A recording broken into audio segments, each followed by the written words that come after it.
la fiesta, todos bailan al compás, la Kitore, el ritmo que nadie más. Et salut à toi, on se retrouve pour une crypto daily. C'est parti. La fiesta, la crypto brève. As-tu la musique, hein? Et je l'ai fait en IA d'ailleurs. Alors dans un premier temps, on va aller voir le Bitcoin, comment est-ce qu'il se porte et voir une petite vue du marché. Si tu as vu mon dernier daily crypto, tu as pu voir qu'en fait j'ai filmé pendant qu'il y a eu la baisse. On a eu un couteau sanglant il y a de ça 2 jours, vendredi dernier. On a formé un M-top et là on vient en fait se reposer sur un support des 61 000, 60 000, 61 000. Il serait pas impossible qu'on ait une capitulation et du coup qu'on aille en dessous des 60 000 pour aller chercher à minima les 56 000 voire les 52 000. Donc voilà, faut garder ça en tête. Moi, je pense que on n'est pas arrivé au bout de notre correction. Il n'est pas impossible qu'on aille encore chercher des stops pour récupérer un peu de liquidité. Et dans tous les cas, ça permettrait d'assainir le marché. Donc voilà, faut rester sur ses gardes. Si on veut recharger, on peut peut-être patienter. Je te rappelle qu'il est toujours intéressant de recharger en fonction du temps, mais aussi en fonction du prix. Donc après, c'est à toi de voir de ton côté quelle stratégie tu souhaites mettre en place. Je te rappelle que je suis pas conseiller financier, je suis pas un banquier ou quoi que ce soit. Voilà, je suis juste là pour te partager mes expériences et essayer de t'aider si tu veux investir dans la crypto-monnaie. D'un point de vue plus traditionnel, l'euro contre le dollar, on a failli avoir un W formé en 4 heures, sauf que on a été rejeté directement sur les 0,78, 1.078. Donc c'est à suivre à l'ouverture de la bourse demain. Concernant le SPX, on a une petite correction, une légère correction, mais on est toujours en tendance haussière. Si on se met en daily, qu'est-ce qu'on peut voir?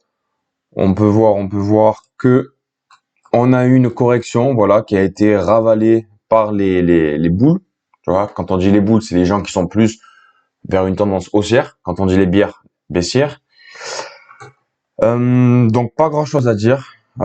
Si on casse cette ligne, voilà, des 5260, peut-être qu'on peut aller plus haut. Pour l'instant, voilà, on peut que patienter. Du point de vue de l'Ethereum, on est en dessous des 3000. J'ai l'impression qu'on est en train de construire un bull flag. Donc bon, c'est quelque chose qui est à suivre. Tu sais, je te parle toujours de Bitensor. C'est un projet que j'adore. Projet d'intelligence artificielle, je te rappelle, qui fonctionne déjà avec plein de subnets et plein d'applications. On est à 375 et on n'a toujours pas capitulé. Si on capitule, on ira certainement rechercher une ligne de support qui est à 320 voire 300. Donc voilà, moi c'est une zone qui m'intéresse. Concernant les news du jour, on a l'opposant de Poutine qui lance un référendum sur la blockchain. Donc c'est plutôt incroyable. À voir s'il survit jusqu'à la prochaine élection. Mais en gros, ce qu'il a fait, c'est qu'il a fait un vote, du coup, une espèce de référendum participatif où les gens pouvaient voter sur un projet, qui était blockchainisé. Alors du coup, le sujet du vote, en fait, c'était de contester la victoire électorale de Vladimir Poutine et il a reçu 87% des voix en sa faveur. En fait, l'objectif de ça, de passer par la blockchain, c'est d'offrir un moyen sécurisé, anonyme aux citoyens russes pour manifester un contentement face aux élections potentielles qui auraient été truquées, quoi. Donc bon, c'est quelque chose à prendre avec des pincettes parce qu'il n'y a pas vraiment de vérification. La blockchain, tu sais, tout le monde peut voter, tout le monde peut participer, à condition d'avoir un ordinateur, une connexion Internet et des connaissances pour utiliser la blockchain. Tout le monde peut participer. Tu vois, c'est pas grand-chose, mais ces événements-là donnent une tendance vers l'adoption de masse. Et les gens commencent à comprendre qu'en fait, c'est quelque chose qui est sécurisé et qui est plutôt anonyme. Et qu'en fait, la blockchain remet la liberté au service du peuple. Ensuite, en actu du jour, on a l'entreprise Tether avec son stablecoin USDT, qui a des petits problèmes avec la Deutsche Bank. En fait, ce qui se passe, c'est que la Deutsche Bank souligne que les stablecoins sont vulnérables à des pertes massives en valeur en cas de déancrage, en cas de dépeg. Et de son côté, Tether défend ses positions en disant que le stablecoin est backé par des milliards, en fait qu'on est à 1 pour 1. Je te rappelle que quand tu achètes de la crypto stable, en fait, ils ont pour obligation de créer la même chose, de backer, de faire 1 pour 1. Donc tout le contraire de ce qui existe dans la vraie vie avec l'euro, le dollar, etc. En fait, ce qui se passe, c'est que c'est un stablecoin qui est plutôt opaque. On a quand même des idées de ce qui se passe. Je sais qu'on a à peu près 80% de bons du trésor américain et on a du Bitcoin, on a de l'or. Donc on a une bonne proportion d'actifs stables. Mais voilà, et rien n'est impossible. Si on a un crash du bond américain, de l'or, du Bitcoin, etc., on n'est pas à l'abri d'avoir un dépeg du stablecoin. Et c'est déjà quelque chose qui est arrivé. On a déjà touché les 80, les 0,80. Donc moi je te dis ça, je l'ai vécu en 2022. Donc ça a été vite racheté, on est vite remonté au 1 pour 1. En termes de stablecoin, personnellement, moi je te conseille plus d'aller vers USDC. Je suis pas conseiller financier encore une fois, mais si j'avais à donner mon opinion, voilà, pour faire simple, je dirais que l'USDC, c'est quelque chose qui est plus sécuritaire d'un point de vue back, mais aussi d'un point de vue macro. Pourquoi? Parce que derrière l'USDC, qui est fait par Circle, on a Coinbase. Et qui dit Coinbase, dit BlackRock. Donc voilà, on a les géants américains, les géants mondiaux. Donc en fait, ils ont aucun intérêt à voir le stablecoin qui se casse la gueule. Tu vois? Là, l'USDC, il y a Coinbase et derrière BlackRock. Donc bon, moi personnellement, c'est quelque chose que je mise plus pour la fin du boule lorsque je vais commencer à sortir mes crypto-monnaies. Donc fin 2024-2025, ça sera à suivre. Je pense que j'irai me réfugier vers l'USDC. Ensuite, en nouvelle du jour, on a l'Ethereum qui a été détrôné par Solana en termes de volume d'échange décentralisé. Donc ça veut pas dire que Ethereum est mort, loin de là, mais ça veut dire que Solana prend de plus en plus de place, notamment avec ses nombreuses applications qui ont été créées ces derniers mois, mais aussi de sa rapidité, de sa vitesse d'exécution et de son faible coût de transaction. Et ça, c'est vraiment très important dans la crypto-monnaie et encore plus dans la DeFi. Ensuite, il y a beaucoup de bruit autour du RWA. Je te rappelle, c'est le Real World Asset. C'est le fait de tokeniser un actif réel dans le monde de la blockchain. Donc, le marché immobilier, il a été de 613 000 milliards de dollars en 2022. C'est énorme. Et il devrait atteindre les 723 000 milliards de dollars d'ici 2028. Donc, tu vois, tout cet argent qui transite, en fait, ben, c'est énorme. Et ne serait-ce que si tu mets 1% dans la tokenisation, et comme tu le sais, on en a déjà parlé, il y a de grandes institutions financières, si c'est pas les plus grandes de ce monde, qui ont commencé à émettre des bons du trésor américains tokenisés. Donc ils ont commencé la tokenisation. Donc ça a marqué un tournant vers l'acceptation des cryptoactifs et du monde de la blockchain. Et du coup, si on devait citer deux added value de la tokenisation des actifs réels, il y aurait tout d'abord le fait qu'il y ait une meilleure allocation des capitaux à l'échelle mondiale et une croissance économique plus inclusive. Mais aussi quelque chose qui est pas dit dans cet article et qui pour moi me semble vraiment hyper important, mais c'est qu'on va pouvoir avoir des actifs qui soient plus liquides. Tu vois, quand tu veux vendre ton appartement, typiquement moi j'en ai un à Marseille et pour le vendre, pour récupérer cet argent, cet investissement finalement, eh ben c'est très compliqué. Il faut trouver un acheteur, aller voir le notaire, être éligible auprès de la mairie parce qu'elle a 2 mois pour pouvoir acheter l'appartement avant une autre personne. Enfin, ça prend un temps de fou. Tu vas être entre 3 mois et 6 mois pour récupérer ton argent. Alors que si tu tokenises, ben, ton appart qui coûte 100 000, je dis n'importe quoi, ben, tu fais, je sais pas moi, 1000 tokens, 1000 tokens de 100 euros. Ouais, 1000 tokens de 100 euros. Eh ben, du coup, ben, les 100 euros, ça va partir comme ça, tu vois. Et donc, si tu veux récupérer, ben, ne serait-ce que 50% de ton prix, ça va aller beaucoup plus vite. Ça sera beaucoup plus simple que de vendre 100 000 euros d'un coup, tu vois. Donc ça va apporter de la liquidité et de la rapidité. Enfin, en fait, il y a plein d'avantages à tokeniser des actifs réels. Ensuite, en termes de nouvelles, on a aussi les stablecoins qui débarquent sur le Lightning Network de Bitcoin. Donc je te rappelle que depuis la mise à jour de Taproot, eh ben en fait, il y a eu une mise à niveau qui permet de faire de nouvelles choses via le Lightning.